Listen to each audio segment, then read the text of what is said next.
குழந்தை செல்வம்ன்றது நம்மளால் தவிர்க்க முடியாத விஷயம். திருமணம் அப்படின்றதே மனிதம் அப்படின்ற ஒரு உயிரினம் இருக்கணுன்றதுக்காக நல்ல ஜாதகம் பார்த்து, நல்ல நாடி பார்த்து, நல்ல நாடியில் அந்த குறிப்புகள்லாம் நல்லா ஆராய்ச்சி பார்த்து, ஒருவேளை ஏதாவது சிக்கல் வந்தால் பரிகாரங்கள் பண்ணி, முகூர்த்தத்திலே சாந்தி முகூர்த்தம்னு ஒன்று சொல்கிறாங்க. சாந்தி யார், முகூர்த்தம் யாருன்னு கேட்டுக்கிறோம். சாந்தி, அந்த கிரகங்கள்லாம் சாந்தமாக இருக்கிற நேரத்தில் குழந்தை பெறுவதற்கான முயற்சிகள் ஏற்பட்டால் கரெக்டாக இருக்கும். குறைகளான குழந்தைகள் பிறக்கிற காரணம் என்னென்னா, தவறான ஜாதகங்கள், தவறான உறவுகள், தவறான மருந்துகள். உங்களுக்கு குறைகளில் குழந்தை பிறக்கும். எப்படி சொல்ல முடியும்? ஒரு பெண்ணோட கனவே சிதைச்சிட்றான் ஒரு அஸ்ட்ராலஜர்.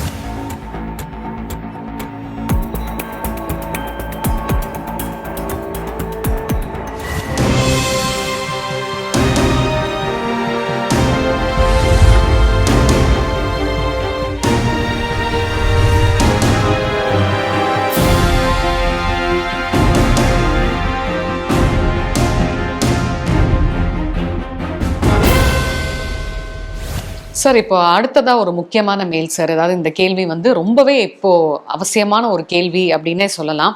அதாவது இன்றைய காலகட்டத்தில் குழந்தை பிறக்கிறது அப்படின்றது ரொம்பவே கஷ்டமான ஒரு விஷயமா இருக்கும் பட்சத்தில், பிறக்கும் முக்கால்வாசி குழந்தைகள் ஆட்டிசம் கிட்ஸா வந்துட்டு இருக்காங்க சார். அதாவது மூளை வளர்ச்சி இல்லாமல் இந்த மாதிரி நிறைய பிரச்சனைகளோட தான் நிறைய குழந்தைகள் பிறக்கிறாங்க. ஸோ இதுக்கு இந்த மாதிரி விஷயங்கள் தவிர்ப்பதற்கு ஜீவநாடியில் ஏதாவது முறை இருக்கா சார்? இது ஒரு அற்புதமான கேள்வி. குழந்தை செல்வம்ன்றது நம்மளால் தவிர்க்க முடியாத விஷயம். நான் பல பதிவுகளை சொல்லியிருக்கேன். திருமணம் அப்படின்றதே மனிதம் அப்படின்ற ஒரு உயிரினம் இருக்கணுன்றதுக்காக இது கடவுள் ஏற்படுத்தி கொடுத்த ஒரு அருமையான விஷயம். அதோடு என்ன நடந்துச்சுன்னு கேட்டிங்கன்னா, ஒன்று நடந்துச்சு. 6வது அறிவு இருந்ததுனால அதில் சில நம்மளுக்கு பிரச்சனைகள். ஆனால் முனிவர்கள் தெளிவாக சொல்லியிருக்காங்க, இந்த மாதிரி பிரச்சனைகள்லாம் வரும் அப்படின்னு சொல்லிட்டு நிறைய வழிமுறைகள் சொல்லியிருக்காங்க. அதில் முக்கியமான வழிமுறை பொருத்தம் பார்த்து கல்யாணம் பண்ணுறது. ரொம்ப ரேரான ஒரு விஷயத்தை காமன் ஆக்கிட்டாங்க, சொந்தத்துக்குள்ளே கல்யாணம் பண்ணக்கூடாதுன்னு. அது எல்லா இடத்துலையும் அது சரிப்பட்டு வர்றது கிடையாது. ஏன்னா அதுக்கு நிறைய டிஎன்ஏ ஆர்என்ஏ மேட்டர், அது ஒரு விஞ்ஞான மேட்டராக போயிடுச்சு. இந்த விஞ்ஞான மேட்டரை நம்ம இப்போ இந்த பதிவில் ஒரு பதிவில் சொல்ல முடியாது. ஆனால் நல்ல ஜாதகம் பார்த்து, நல்ல நாடி பார்த்து, நல்ல நாடியில் அந்த குறிப்புகள்லாம் நல்லா ஆராய்ச்சி பார்த்து, ஒருவேளை ஏதாவது சிக்கல் வந்தால் பரிகாரங்கள் பண்ணி, நல்ல நாள் பார்த்து, நல்ல முகூர்த்தம் பார்த்து, நல்ல விஷயங்கள் பார்த்து, முகூர்த்தம் முக்கியமான விஷயம். இதில் இன்னொரு விஷயம் சொல்கிறாங்க, பல பேர் ஏற்றுக்க மாட்டாங்க. நான் சொன்னால் முகூர்த்தத்திலே சாந்தி முகூர்த்தம்னு ஒன்று சொல்கிறாங்க, முதல் இரவுன்னு சொல்கிறாங்க. இதுக்கு யாருக்கிட்ட நான் மீனிங் கேட்டு பார்த்தாலும் தெரியல அவங்க. நான் 2-3 பேர்கிட்ட கேட்டு பார்த்தேன், சாந்தி யார் முகூர்த்தம் யாருன்னு கேட்டு பார்த்தேன். அவன் கொடுத்து சொன்ன பதிலாக நான் சொல்ல முடியாது. அவன் முதல் இரவு அப்படின்றீங்களா, அது என்ன சார்னு கேட்டேன். அதுக்கு நான் பதில் சொல்ல தெரியல. ஒரு பெரிய அஸ்ட்ராலஜிட்டே நான் கேட்டேன். இப்போ நான் பதில் சொல்கிறேன். அதுக்கு சாந்தி அப்படின்றது யாரோ பெண்மணி கிடையாது. அந்த கிரகங்கள்லாம் சாந்தமாக இருக்கிற நேரத்தில் ஒரு ஹஸ்பண்ட் அண்ட் ஒய்ஃப் புதுசாக கல்யாணம் பண்ணுவாங்க. சாதகமாக இருக்கிற நேரத்தில் அவங்க ஒரு குழந்தை பெறுவதற்கான முயற்சிகள் ஏற்பட்டால் கரெக்டாக இருக்கும். இது ஒரு பார்ட்.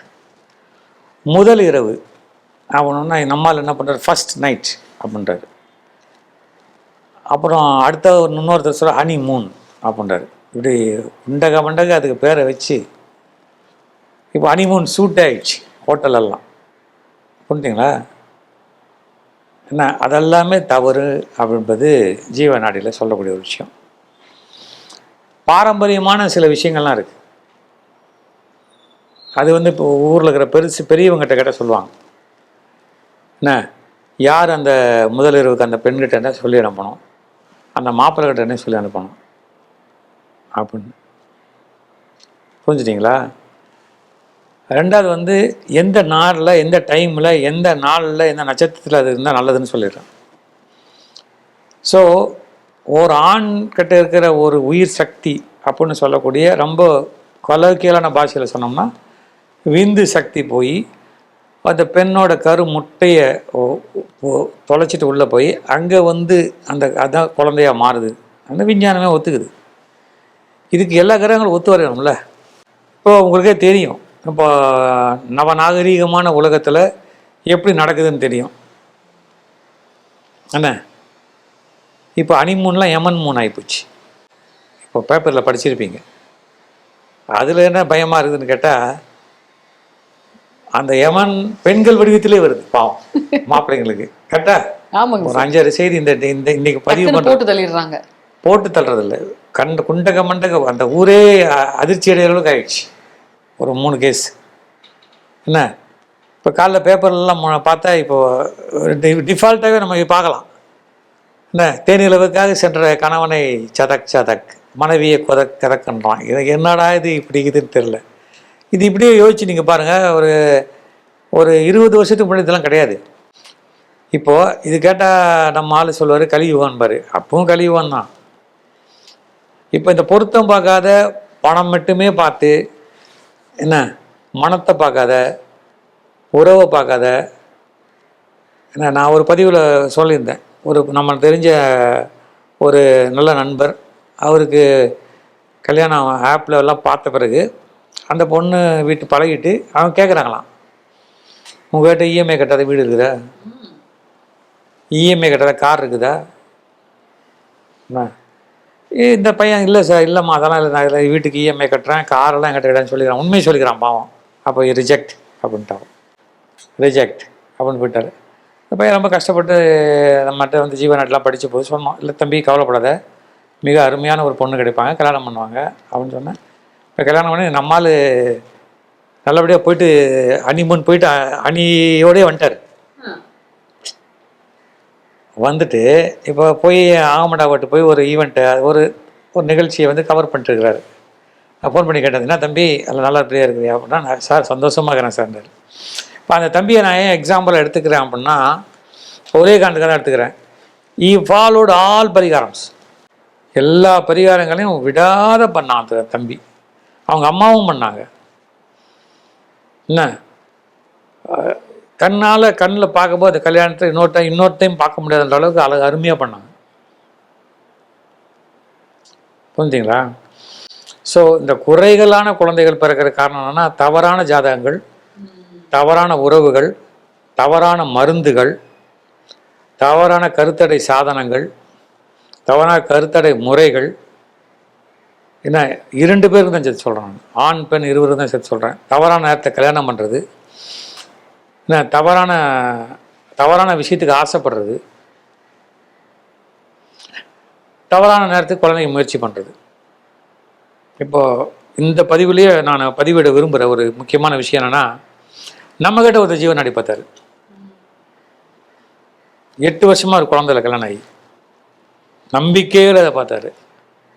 கரெக்டாக மருத்துவம் வந்துச்சு, கரெக்டான பரிகாரம் வந்துச்சு.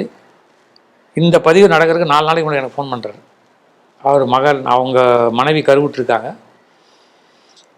2-3 முறை டெஸ்ட் பண்ணிவிட்டு பார்த்துட்டு கன்ஃபார்ம் பண்ணிட்டு எனக்கு ஃபோன் பண்ணி சொன்னார். இப்போ கூட என் மெயில் இருக்குது.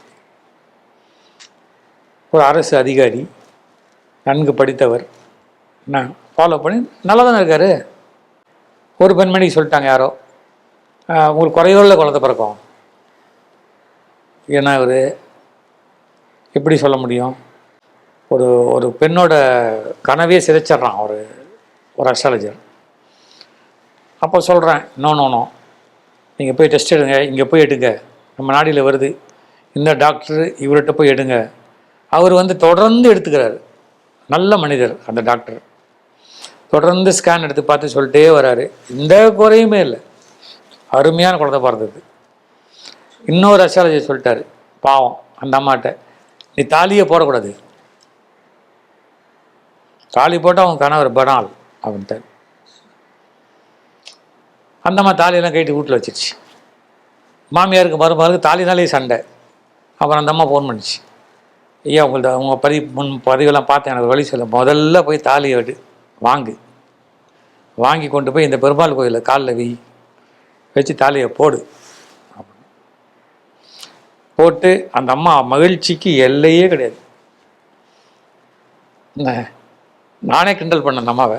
இன்னம்மா புது பொண்ணு ஆகிட்ட, புது தாலி, ஆனால் 2 ட்வின்ஸ் அந்த அம்மாவுக்கு 2 குழந்தை ட்வின்ஸு, புது மாப்பிள்ளை, அதே மாப்பிள்ளை தான், என்ன பண்ணுறது அப்படின்னு. சார் ரொம்ப கிண்டல் பண்ணாதீங்க சார் அப்படின்னுச்சு. அதாவது யாரோ ஒருத்தர் போகிற போகிற 10 சொல்லிட்டு போதாலும் நம்பக்கூடாது. நாள் பார்த்து நல்ல நட்சத்திரம் பார்த்து, நாள் செய்யாத கோல் செய்யும், கோல் செய்யாத நாள் செய்யும். கோல்னா கிரகங்கள். ஒரு நாளைக்கு இத்தனை விஷயமும் இருக்குது, நம்மளை அதை கடந்து வரோம். ஒரு கிரகத்தை கடந்து வரோம், நட்சத்திரத்தை கடந்து வரோம், ஒரு பஞ்சபட்சி சாஸ்திரத்தை கடந்து வரோம், ஒரு ஓரையை கடந்து வரோம். இது எல்லாத்தையும் பார்த்து சொல்கிற ஒரு பேர் தான் கணிதம். அந்த கணிதத்தை கரெக்டாக முறையாக கற்றுக்கிட்டவர்கிட்ட நீங்கள் பார்த்தீங்கன்னா உங்களுக்கு எந்த பிரச்சனையும் இருக்காது. கற்றுக்கிட்டு அந்த பொன் பிறந்த கல்யாணம் வசதிக்காகவே கல்யாணம் பண்ணால் என்னம்மா பண்ண முடியும்? எதிர்பார்ப்புகள் என்ன, வசதிக்காகவே கல்யாணம் பண்ணால் என்ன பண்ண முடியும்? ஒன்றும் பண்ண முடியாது. அடுத்தவங்களுடைய பார்வையில் நம்ம பெரிய பணக்காரங்களாக தெரியணும் அப்படின்னு நினச்சி கல்யாணம் பண்ணால் என்ன பண்ண முடியும்? உடல் ஆரோக்கியம், மன ஆரோக்கியம், கிரகங்களின் நல்ல நிலைமைகளை பார்த்து கல்யாணம் பண்ணலாம். இதுக்காக எல்லாரும் உலகத்தில் பிறந்தவங்க எல்லாருமே கல்யாணம் பண்ண தகுதி இல்லாதவன்னு சொல்ல வேண்டும். சில பேருக்கு பிரச்சனைகள் இருந்தால் அந்த கிரகங்களை சாந்தி பண்ணுறதுக்கு, பரிகாரம் பண்ணுறதுக்கு, கிரகங்களுக்கு என்ன உண்டான எல்லா கோயிலும் கடவுள் படைச்சு வச்சிருக்காரு. அதை நம்ம நல்ல ஜோதிடரை அணுகி பார்த்தோம்னா கண்டிப்பாக குறையில்லாத குழந்தைகள் பிறக்கணும் ஜீவனாடி சொல்லியிருக்கு சொல்லி உங்கள் கேள்விக்கு இதை சொல்லி பார்க்கணும். தேங்க்யூ.